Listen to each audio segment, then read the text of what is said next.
కార్యవర్గ సభ్యులు కామ్రేడ్ రవీంద్రచంద్ర గారిని ధర్నాను ఉద్దేశించి మాట్లాడవలసిందిగా కోరుతా ఉన్నాను. ఏమైనా కామ్రేడ్స్, ఈరోజు భారతదేశ వ్యాప్తంగా ముఖ్యంగా వామపక్ష అనుబంధ సంఘాలు, రైతు సంఘాలు ఇచ్చినటువంటి ఈ కేంద్ర బీజేపీ ప్రభుత్వం, నరేంద్ర మోడీ నాయకత్వం ఉన్నటువంటి కేంద్ర ప్రభుత్వం గత 4 రోజుల క్రితం తీసుకొచ్చిన వ్యవసాయ సవరణల బిల్లులు వెంటనే ఉపసంహరించుకోవాలని, లేకపోతే ఈ ప్రభుత్వానికి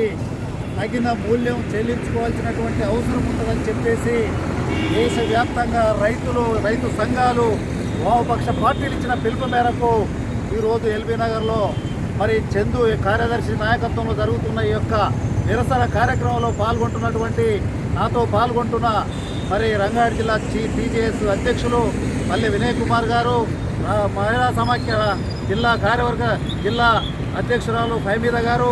మరి సుధాకర్, సీనియర్ నాయకులు రాములు గౌడు, మరి యాదన్న,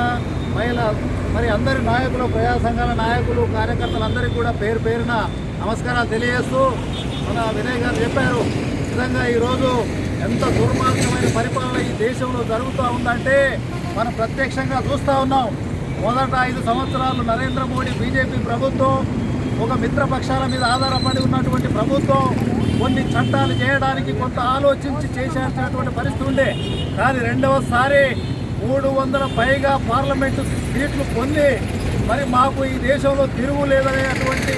అహంకారమైనటువంటి ధోరణితోటి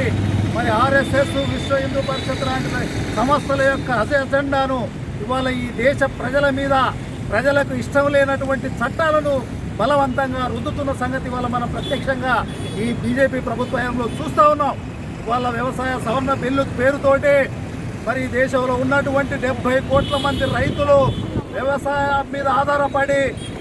చిన్నకారు రైతులు, మరి 70 కోట్ల మంది వ్యవసాయ రైతులే కాకుండా వ్యవసాయ